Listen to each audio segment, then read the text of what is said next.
It had a really cute face. It had a light gray face. It had two big black eyes, but they were like shaped really cute. With like his cheeks were cute.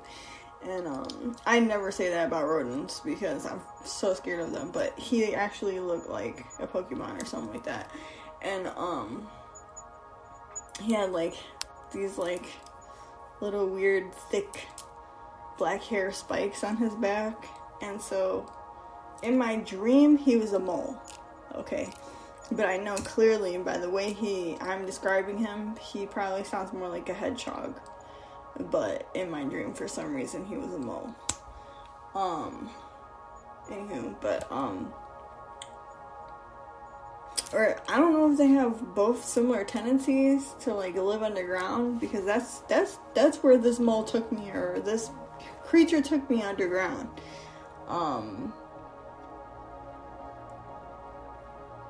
Wow, I can't believe this is the longest running dream recording that I've done, period. Like I ever in my whole life. So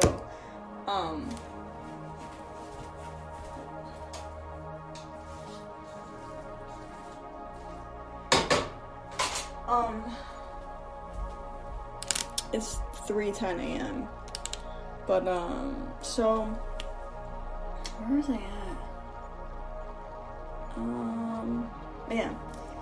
Somehow the creature started walking slow around the corner, and then I followed it. I don't know why. I think it was just because, you know, I was going to my grandma, you know. And then all of a sudden the hallway turned into like, it got big and it turned into like underground, like this tunnel or cave looking thing. And I was following it down this hallway tunnel thing, but like it was huge. It was all cemented. Some of it looked like it was partial rock. And then there was this guy that came out of nowhere. He was just like, I don't know, like brown skin, and I don't know, he was like my tour guide to this underground place, you know. And then he was on this weird contraption. It was like, okay, it looked like a weird bent out of shape version of like those tea steeper things, where like you take the little tea ball and then you put the loose tea inside of it, you know, and then like you put it in your cup or in water, and then all the tea gets like dispensed into it or whatever. It's like, looks like that, but like bent back weird, you know, so it's kind of like springy a little bit. And he was just like, come on, follow me. And then there was this other person that came out of nowhere, and then they were like hopping on these things, like following the mole creature, hedgehog creature. And then I'm on one of these contraptions too, and then we shrink really little. And then he's just like, let's go. And then we started, as soon as like we got used to like hopping on this thing, we started hopping. And then I felt really scared because I thought like something was gonna come out of nowhere, you know, and like either start chasing us, or like I thought there was other like mole hedgehog people in this place. So I'm like, oh my god, oh my god. And there was just like all these like rusty nails and like pieces of dry leaves like in between everything, and I could feel it on my feet. For some reason, like I had no shoes on, which I don't have any shoes on either, like when I went to sleep, but I could feel everything. And like, so we're hopping on this thing, and as we're hopping on this thing, I could feel everything on the cement floor, so it kind of hurt, you know. And I'm like, why am I doing this? Why am I here, you know? And then our hopping started getting higher and longer, so we're like getting like, I don't know, we're gaining traction. We're getting to wherever this little guy is taking us, you know. So we finally reached these little short steps, and all I could see over the steps were a sky. And it was blue, and it had white clouds. And then I skipped a part. Okay, so rewind, just pause there, and then let's rewind to the apartment. The apartment house that I left where my grandma was in her room. So my grandma actually came into the room, and she told me last night there was a thunderstorm, and they said 2 birds fell from the sky. And I'm like, oh really? She's like, yeah, they're over there. And she was drying her hands from washing the dishes, and she just walked away. And I looked outside, and there was this gigantic bird laying on its back across the street. The street's not too far away, but there's like a parking lot in front of it. But I mean, imagine a parking lot, okay, a decent sized parking lot, but it's a still small parking lot if you're thinking about like downtown area. Like, think of a parking lot downtown and then like cut it in half, you know. And then a little street after that. And then it was right along this white picket fence.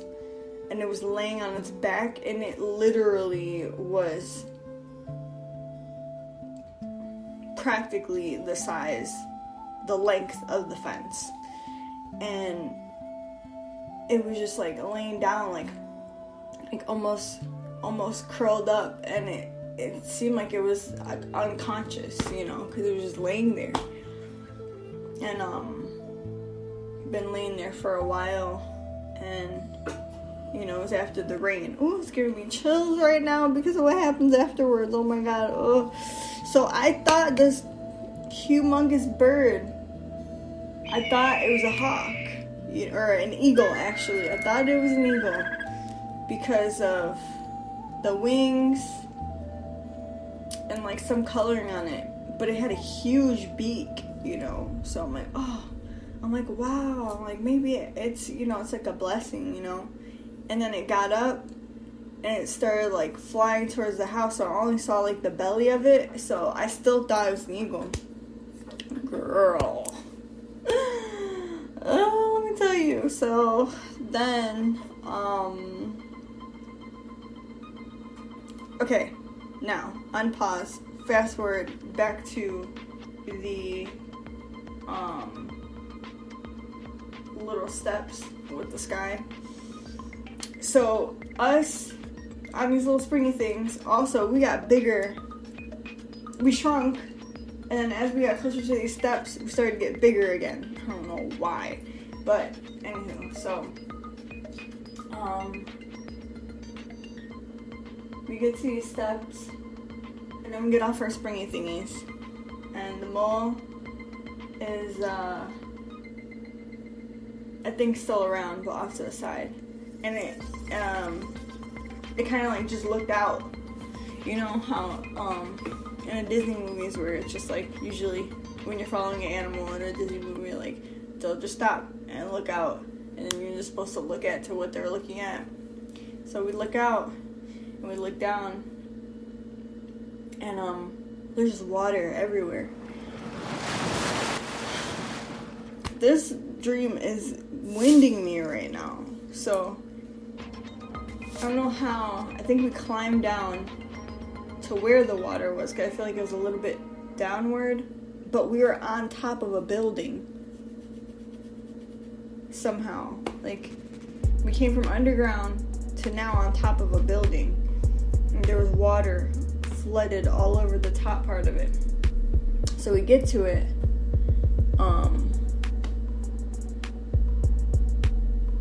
I feel like somehow that like synced down, and we were actually walking from a different angle, because I feel like literally, I don't know if I united with myself from two paths, because I remember us also walking and climbing up a wall, also with the little rodent person next to us, and guiding us there. That it was so chaotic. So anyway, we get on top of the wall.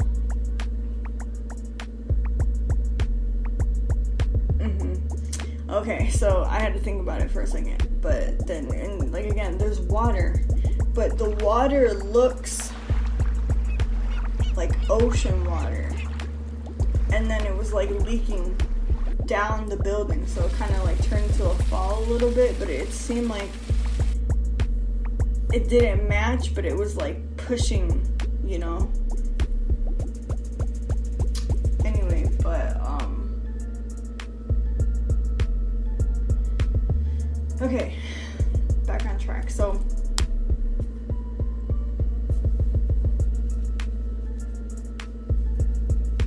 we're standing on the ledge of this building with the water, like our feet are in the water, you know, and looking away from in the direction that the water was flowing, and the water was coming down the side of the building.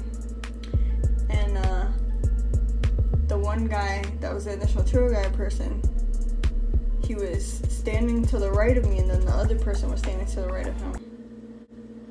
And then the bird flies straight to us. And at first it was scary because I'm like, oh my god, this is a freaking vulture. You know what I mean? And I am terrified of vultures. Oh my gosh, I'm so terrified of them. And I'm like, oh my god. And then it seemed like it was trying to be like unassuming, and like it kind of like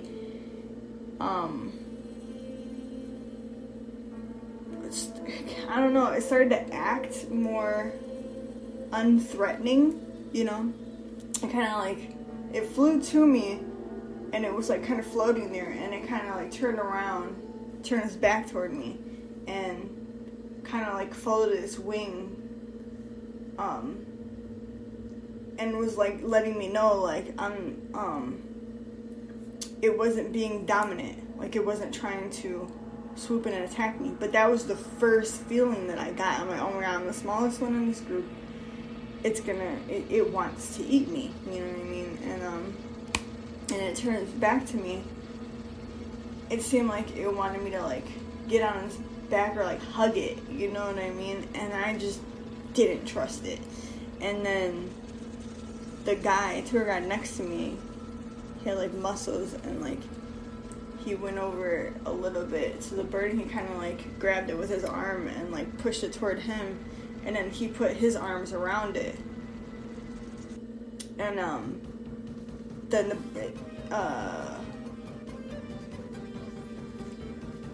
I don't know if he stopped it from flying or anything like that, but I was like, oh, I was so scared because I was just like,